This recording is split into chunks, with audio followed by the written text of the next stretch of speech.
Israel पर Iran वाले बड़ा हमला कर सकते हैं। ये खबर ऐसे वक्त में आ रही है जब ईरान वालों को न्यूक्लियर हथियारों का पता लग गया है। इसराइल को इस बात की टेंशन लग गई है कि ईरान वाले उसके ऊपर एक बड़ा हमला कर सकते हैं। यह बयान इसराइल के वजीर आजम बेंजामिन नेतन्याहू की तरफ से निकल कर आया है। ईरान का न्यूक्लियर हथियार दुनिया को बदल कर रख देगा, लेकिन आप इस बात पर भी गौर करिए कि ईरान का न्यूक्लियर मिसाइल इसराइल के लिए खतरा क्यों पैदा कर रहा है और इसराइल इसको अपने ऊपर एक बड़े खतरे के तौर पर क्यों देख रहा है। इसराइल के वजीर आजम नेतन्याहू का इससे लेकर बहुत बड़ा बयान भी आया है। ईरान का न्यूक्लियर हथियार दुनिया को बदल कर रख देगा, ये टेंशन जतलाई गई है इसराइल की जानब से। अगर ईरान को न्यूक्लियर हथियार मिले तो दुनिया में न्यूक्लियर जंग छिड़ जाएगी। ईरान के पास न्यूक्लियर हथियारों का होना सभी ममालिक के लिए खतरा है। नेतन्याहू इतना कह चुके हैं कि ईरान का मुकाबला सभी ममालिक को मिलकर करना होगा। दोस्तों, ईरान और इसराइल के अंदर इतनी दुश्मनी क्यों है, आपको बताते हैं। ईरान वाले इसराइल को सन 1779 के बाद इसके वजूद को नहीं मानता है। दूसरी बड़ी वजह यह है कि ईरान वाले ये मानते हैं कि यहूदी मुसलमानों की जमीन को हड़प रहा है।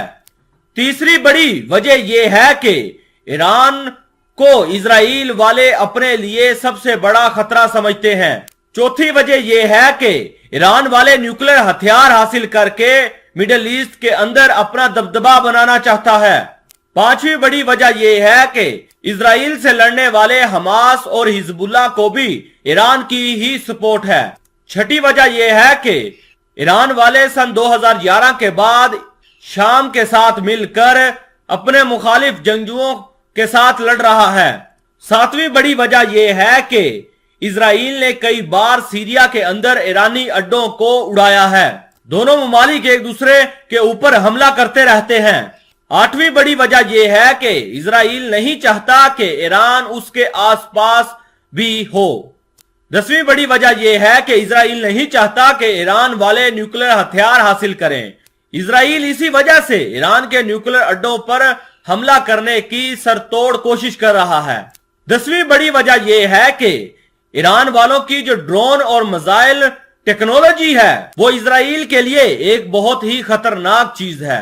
आप लोगों ने दुश्मनी की तो वजह देख ली, क्या आप ये जानना चाहते हैं कि आने वाले वक्त में क्या इसराइल और ईरान की जंग हो सकती है?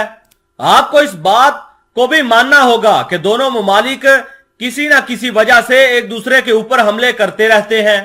आप ये भी जानते होंगे कि 1.5 साल पहले इसराइल ने तेहरान में घुसकर ईरान का टॉप साइंटिस्ट को मार डाला था।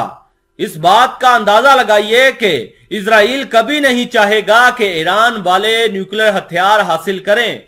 अगर ईरान वाले न्यूक्लियर हथियार हासिल कर लेते हैं तो इसराइल के नेतन्याहू इस बात को एक्सेप्ट करते हैं कि यह खतरा हमारे मुल्क के अंदर तक आएगा, क्योंकि जिस दिन ईरान वालों ने न्यूक्लियर हथियार तैयार कर लिए उसी दिन ईरान ने दावा किया था कि हम इसराइल के ऊपर इसका पहला टेस्ट करेंगे। आप इस बात को भी माने कि अगर इसराइल के वजूद को खतरा हो तो सब ही लीडरशिप, मुखालिफ पार्टी और अवाम एक ही आवाज लगाती है कि अब हमारी वजूद का मामला है, उस मुमालिक को तबाह कर दें जो हमारे वजूद के लिए खतरा है। यही वजह है कि ईरान वाले और इसराइल वाले किसी भी वक्त मिडिल ईस्ट के अंदर भिड़ सकते हैं।